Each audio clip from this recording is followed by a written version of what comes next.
हमारा next topic है power.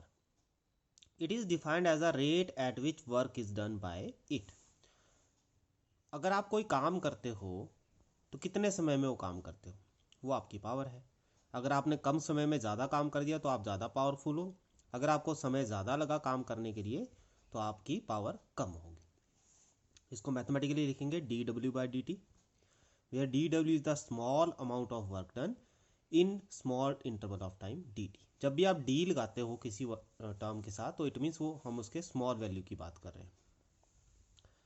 अब आपने पढ़ा what is work, it is f into S.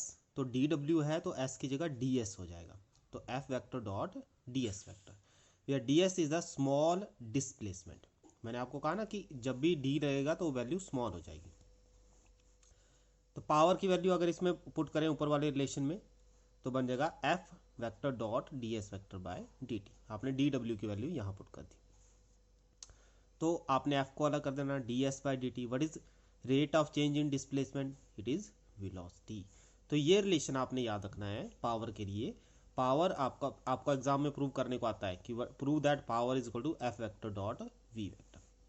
तो इस तरह से आप इस रिलेशन को प्रूव कर सकते हो। ऐसा यूनिट आपकी पावर की वॉट रहती है।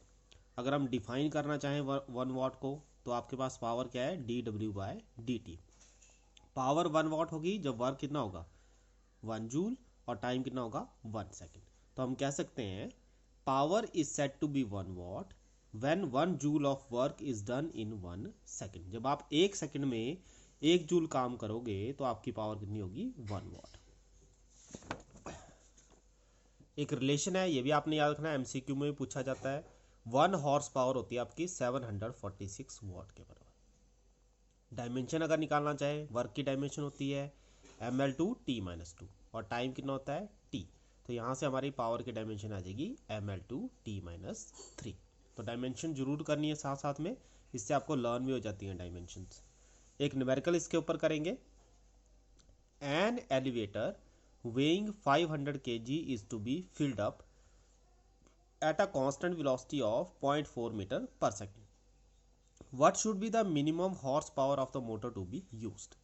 तो सबसे पहले हमें मास निकालना है, 500 kg है, वेलोसिटी देखनी कितनी है 0.4 मीटर पर सेकेंड। पावर का रिलेशन आपके पास है फोर्स इंटू वेलोसिटी। अगर मास दिया गया है ठीक है तो आप उससे फोर्स निकालते हो, that is mg, mass into acceleration due to gravity. ये न्यूटन सेकंड लॉ का फॉर्मूला है। वेलोसिटी की वैल्यू आ गई 500 इंटू 9.8 इंटू 0.4, हमारा आंसर आ जाएगा 1960 वाट। लेकिन हमें तो हॉर्स पावर में कहा गया है, तो हॉर्स पावर के लिए हम क्या करेंगे 746 से इसको डिवाइड कर देंगे, तो हमारा जो आंसर है वो बन जाएगा 2.62 हॉर्स पावर।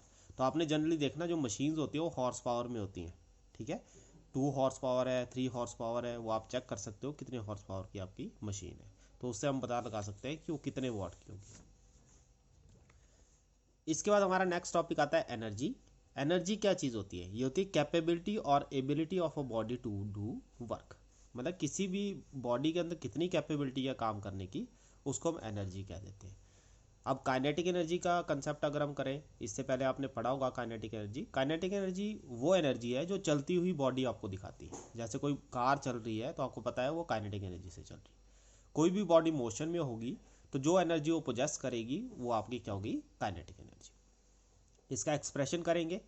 एक्सप्रेशन में हमारे पास है, हमने क्या किया, एक ऑब्जेक्ट m कंसीडर किया, ठीक है, और मान लिया कि वो वेलोसिटी v से चल रहा है जब टाइम t है।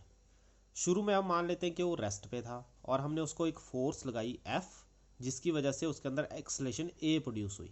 तो शुरू में जो वेलोसिटी होगी वो क्या हुई, क्योंकि रेस्ट पे है तो शुरू की वेलोसिटी आपने 0 लेनी है। ये चीज़ बड़ी इंपॉर्टेंट है, इसको ध्यान में रखना है कि शुरू की वेलोसिटी आपने क्या लेनी है 0। फिर आपने उसके ऊपर जब फोर्स लगाई तो आफ्टर टाइम t उसकी वेलोसिटी कितनी होगी, v होगी, ठीक है। और उसने जो डिस्टेंस ट्रेवल किया वो कितना है s। तो हमारे पास रिलेशन है v² minus u² equal to 2as। u² क्या लोगे इसमें, रेस्ट पे है तो 0, ठीक है।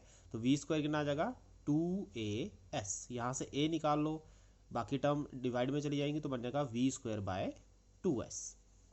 अब आपने न्यूटन सेकंड लॉ में पढ़ा है what is f, it is equal to ma। तो f कितना आ गया mv²/2s, ठीक है। तो जो वैल्यू आपने यहाँ पे एक्सेलरेशन की पुट की उससे ये चेंज आ जाएगा।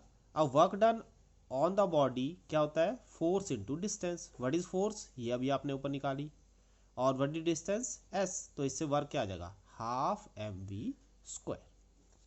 ठीक है, फिर उसके बाद ये कहता है this work done on the body is a measure of kinetic energy acquired by the body.